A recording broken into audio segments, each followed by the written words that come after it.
Hi everyone, I hope you're all doing really well and welcome back to my channel.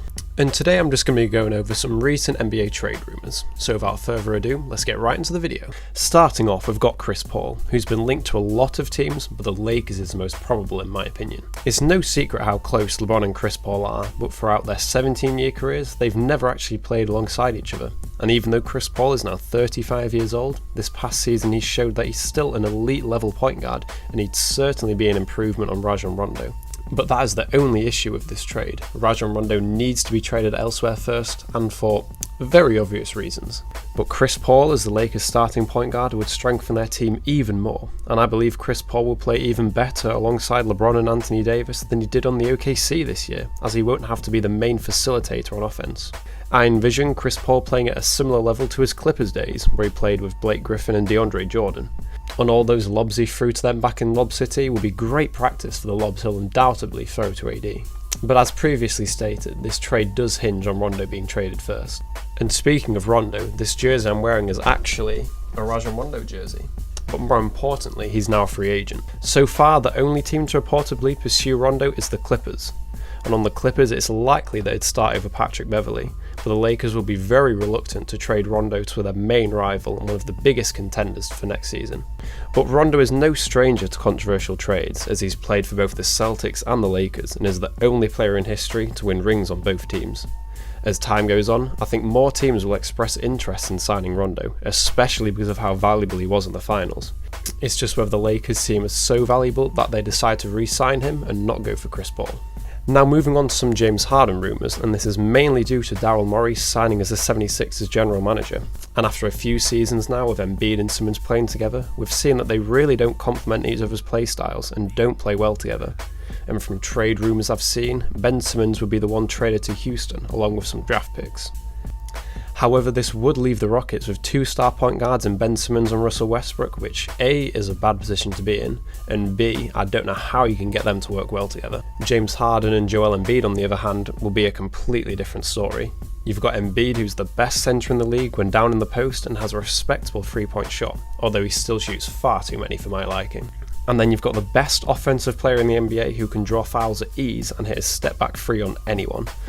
Not to mention how he had Ricky Rubio doing this, as they would rather he shoot a layup than a contested three, as his step back three is so good. But this is forgetting that Steven Silas, who has just been signed as the Rockets' new head coach, has said that Harden is untouchable and he's going to continue building around him. As far as James, he's our guy. He's our guy. So this trade is really unlikely to happen. And now from one Rocket to another, there's also some Westbrook trade rumours with him either going to the Clippers or to the Knicks. And just as I'm writing my script for this video, it's been reported that Westbrook actually wants out of Houston and has requested a trade.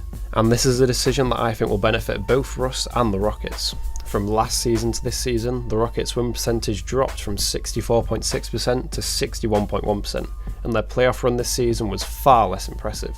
They had a 7-game series with the OKC, who are a much weaker team on paper, and then they were easily beaten 4-1 by the Lakers in the second round. But Westbrook is probably the most untradeable player in the league at the moment, as he's owed $132.6 million over the next 3 seasons.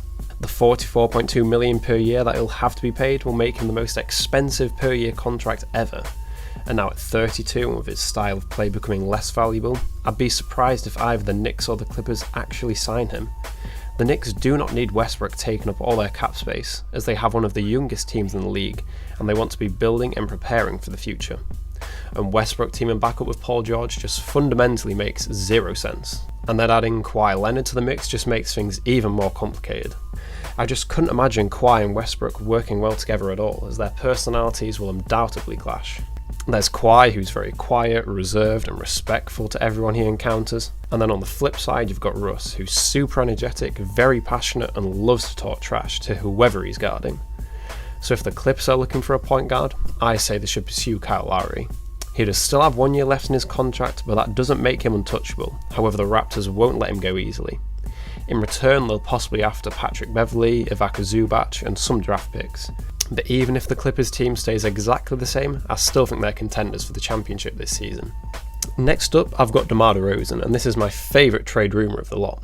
With DeRozan and the Spurs having their worst seasons since 1997, DeRozan's trade value will have plummeted. But on the Lakers, I think they have a role for him, as they have no solid shooting guard that started for them. Avery Bradley or KCP were the most common start at shooting guard, and DeRozan would bring far more value to the Lakers than those two. During the finals against the Miami Heat, the Lakers attempted a total of 239 threes across the 6 games, which is almost 40 threes a game, even more than what the Warriors attempted in the 2018 finals, which was 34 a game. But DeRozan isn't the best 3-point shooter, especially for a shooting guard, as he's only shooting 28% from 3 for his career. So surely he wouldn't fit in with the Lakers in their 3-point shooting, but let me tell you why that's wrong. The trade deal that I've seen is DeRozan for Danny Green and KCP. Danny Green and KCP shot a lot of threes in the finals, the most of any Laker that played in fact, but they didn't shoot particularly well, only converting on about 30% of attempts, which isn't too far from the 28% that DeRozan shot for his career.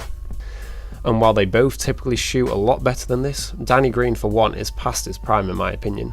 He's still a great player, don't get me wrong, but I don't think he'll ever be able to shoot like he used to. And DeRozan not conforming to the status quo and hoisting up threes like most players actually makes him a lot harder to guard, as teams are not as prepared to guard guys who shoot a lot of mid-range shots.